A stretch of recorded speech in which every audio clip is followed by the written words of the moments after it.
আবু তাহা আদনানের কাছ থেকে এলেম নেওয়া যাবে? মারি দিলেন আবার। আচ্ছা, ওর এলেম আছে? এলেম কাকে কয়? এলেম কাকে কয়? আল্লাহর নবী বলছেন, ইন্না মিন আশরাতিস সাআ আইয়ুল তামাসাল ইলমু আনিল আসাগির। যারা বিদাতীদের কাছ থেকে এলেম নেয়, এটা হলো ধ্বংসের লক্ষণ। কিসের? কিয়ামতের লক্ষণ। কিয়ামতের লক্ষণ নেওয়া যাবে না। বেদাতি বক্তার মাহফিলে তো যাওয়ার কথা। এই শোনেন, এবার ক্লিক করেছেন, টাচ করেছেন, দেখি হুজুর কি বলে। শুনেনি না এখনো, খালি টাচ করেছেন। জেনা করলে যা পাপ হয় তার চেয়ে অনেক বড় পাপ হবে। সহবাস করার পর শারীরিক দুর্বলতার কারণে ফরজ গোসল না করে শুধু ওযু করে ফরজ সালাত পড়া যাবে কি? হাঁটলেন কেন? আরে খুব গুরুত্বপূর্ণ মাসালা। আপনারা উত্তর দেন, এভাবে কথা বলছেন কেন? আরো দেন ফতোয়া, আমি আসি। শোনেন, খুব সুন্দর ফতোয়া। শারীরিক দুর্বলতা বা অসুস্থতা মনে করেন, গোসল করলে সে অসুস্থ হয়ে যাবে, তখন সে কিন্তু অজু করতে পারবে। তখন অজু করবে, সালাত পড়া যাবে কি? না, অজু করা যাবে না। আপনি পারবেন অজু করতে, কিন্তু অজু করা যাবে না, তায়াম্মুম করতে হবে। ফাতায়াম্মামু সাঈদান তাইয়্যিবা। বহু মানুষ ভুল করে, সে গোসল করতে পারছে না কিন্তু অজু করতে পারবে। অজু করা যাবে না, তায়াম্মুম করতে হবে। কি বললেন? কি বললেন?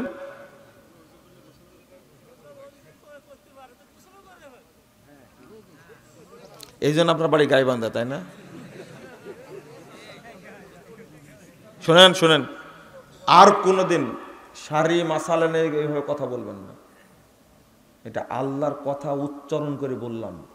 এটা বাংলাদেশের কোটি কোটি মানুষ ভুল করে। এটা প্রশ্নটা করেছেন খুব সুন্দর, বুঝা যাচ্ছে আপনিও করতেন। এটা করে, এটা সবাই। স্ত্রী সহবাস করেছে বা অপবিত্র হয়েছে, খুব অসুস্থ, অনেকে থাকে না, খুবই অসুস্থ, স্বপ্নদোষ হয়ে গেছে, সে কি করবে? অজু করতে পারলেও কি করবে? তায়াম্মুম করবে। অজুর কথা আসেনি। কেন জানেন? ব্যাখ্যা দেওয়া ঠিক না। একজন ডাক্তার আমাকে বলছেন যে, তার কথা, আমার কথা না, মাফ করবেন আমাকে, আমি ব্যাখ্যা দেওয়াটা ভুল হবে, ফতোয়া এই পর্যন্ত শেষ। বলছেন যে এটা খুব গুরুত্বপূর্ণ একটা কথা, অজু গোসলের স্থানে অজু করলে গোসলে যে ক্ষতি হবে, অজুতেও সেই ক্ষতি হবে। এটা ফিজিক্যাল বলছে, শারীরিক অবস্থা বলছে, একজন ডাক্তার আমাকে বলছে, আমি তার কথা বলছে। আর আপনি মেরে দিলেন কথাটা যে অজু করতে পারে সে গোসলও করতে পারবে। আপনি পাটায় ধুতে পারেন না, তাই মোজা মাসা করেন আর গোসল করুন। আপনি বুঝেননি কথা? উত্তর তো পেয়ে গেলেন এবার। হ্যাঁ, মোজা কেন পরেছেন? প্রশ্ন করতে করতে ফেনা তুলে ফেলেন। মোজার উপরে মাসা করা যাবে, তাও সুতার মোজা না চামড়ার মোজা। আর বলছে কি যে উজু করতে পারবে, গোসলও করতে পারবে। কত তফাৎ! এগুলো যুক্তি দিতে যাবেন না।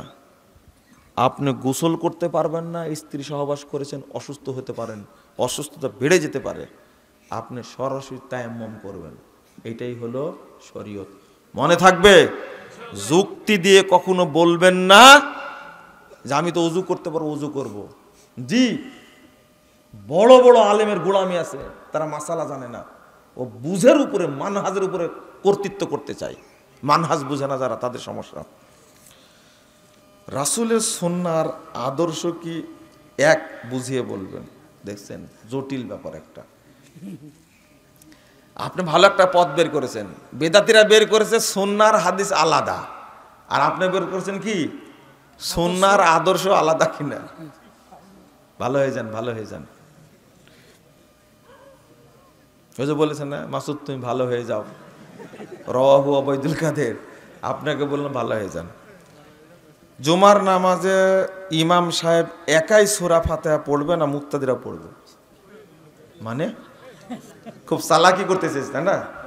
সূরা ফাতিহা না পড়লে কোনো সালাত হবে না, পড়তেই হবে সবাইকে। ইমাম পড়ে, মুক্তাদিও পড়বে। জানাজা সালাত বাতিল। তাওয়াররুক 2 রাকাত বিশিষ্ট সালাতে করা যাবে কি? কেউ কেউ বলে করা যাবে না। তাওয়াররুক 4 রাকাত 3 রাকাত বিশিষ্ট সালাতে তাওয়াররুক বুঝেন তো? নিতম্বরের উপরে বসে ডাইন পায়ের নিচ দিয়ে বাম পা বের করে দিয়ে গেল তাওয়াররুক।